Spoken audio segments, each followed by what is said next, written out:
September 23, 2010. Dallas, Texas. The last employee locks the doors at Blockbuster's corporate headquarters for the final time. 60,000 employees. 9,000 stores. A $5 billion empire. Gone. But this wasn't an accident. This was murder. And the killer? They offered to save them first. This is the Empire Files. 1985, Dallas, Texas. David Cook opens the first Blockbuster video. His vision: make renting movies easy and convenient. The timing is perfect. VCRs are in every home. Cable has 30 channels. Within 3 years, 400 stores. Within 5 years, they're opening one store every 17 hours. By 1994, Viacom buys them for $8.4 billion. 1999, the peak. 9,000 stores in 25 countries. 65 million members. Revenue, $4.9 billion. But here's the secret: the empire is built on punishment. Late fees. Rent a movie for $4. Return it late? 5 more. Sometimes 10. Sometimes 20. In 2000, Blockbuster makes $800 million from late fees alone.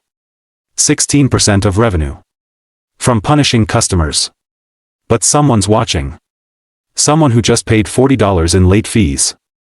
1997, Los Gatos, California.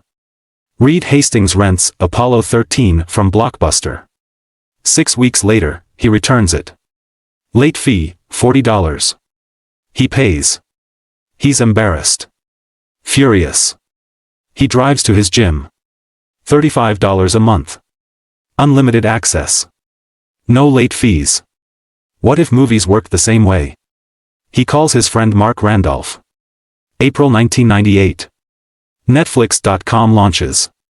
The pitch: order DVDs online, we mail them in red envelopes, keep them as long as you want.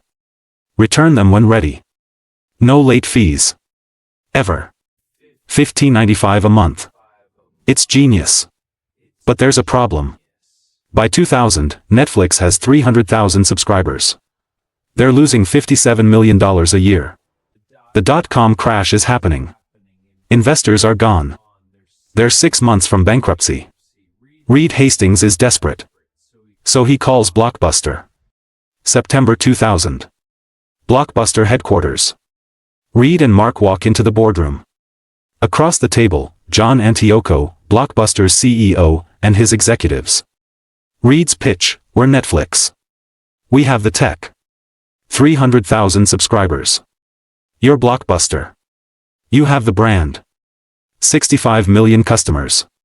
9,000 stores. Partner with us. We run Blockbuster.com, you promote us in stores. Together, we own the future. Antioco asks, what's the price?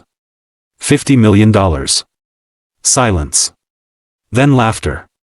One executive says, Netflix is a tiny niche business. We're focused on real money. The meeting ends. Reed and Mark are escorted out. In the parking lot, Mark says, that went badly. Reed stares at the building. If they won't join us, we'll destroy them. Back in California, Netflix pivots. Everything becomes subscription only. $19.99 a month. Unlimited rentals. Customers flood in. 2002, 600,000 subscribers. 2003, 1 million. 2004, 2 million. Blockbuster finally notices. 2004, John Antioco sees the threat clearly. He creates a plan: launch Blockbuster online. End late fees. Invest in streaming. The board approves. 2005, Blockbuster Total Access launches. It's better than Netflix. Order online, but return to stores and grab a new movie immediately.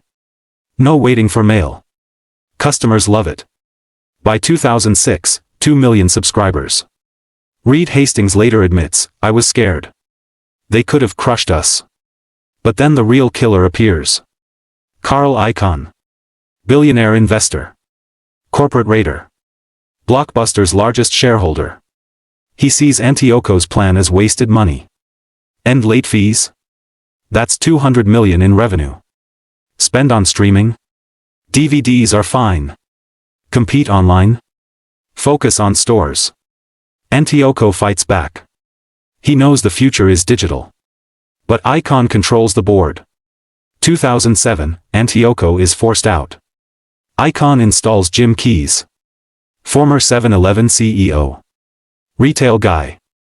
Zero tech vision. At his first press conference, a reporter asks about Netflix. Jim Keyes smiles. Neither Redbox nor Netflix are on the radar in terms of competition. That quote becomes a textbook example of fatal arrogance. Because while Keyes talks, Netflix evolves. January 2007. Netflix launches streaming. Same price. Unlimited movies instantly on your computer. The future arrives. Blockbuster's response? Jim Keyes redesigns stores. Adds candy sections. Popcorn displays. Video games. Cell phones. He wants entertainment retail destinations. Meanwhile, Netflix adds streaming to Xbox, PlayStation, Roku, Wii. 2008, the iPhone launches. Streaming explodes. Netflix, 8.4 million subscribers. Blockbuster, dying. Debt, 900 million and climbing. Stores closing by the hundreds. 2009, Netflix drops prices to $8.99 a month. Unlimited streaming. Unlimited DVDs, less than 2 Blockbuster rentals. Blockbuster can't compete. They have expensive stores, inventory, thousands of employees. Netflix has servers and software. September 23, 2010. Blockbuster files for bankruptcy. 900 million in debt. By noon, the stock is worthless. By evening, stores start closing. Within 18 months, nearly every Blockbuster is gone. The empire is dead. So what killed Blockbuster? The evidence, arrogance. Built on punishing customers. When offered a better way, they laughed. Short-sightedness. Could have bought Netflix for $50 million. Today Netflix is worth $180 billion. Wrong leadership. Replaced a visionary CEO with someone who denied the future. Technology denial. Watched streaming take over and insisted DVDs would last forever. Short-term greed. Icahn wanted quarterly profits. He got them. By killing the company. The warnings were everywhere. Better customer experience? Ignored. Technology shifting? Denied. Customers leaving? Blamed them. This pattern repeats constantly. Kodak invented digital cameras, then refused to sell them. Bankrupt. Taxi companies ignored apps. Uber destroyed them. Hotels ignored peer-to-peer. Airbnb crushed them. Today, one Blockbuster remains. Bend, Oregon. Independently owned. A tourist attraction. A museum to refusing evolution. Netflix didn't kill Blockbuster. Blockbuster killed Blockbuster. They had every advantage. Brand. Customers. Locations. Capital. They just had to adapt. They chose not to. Case closed.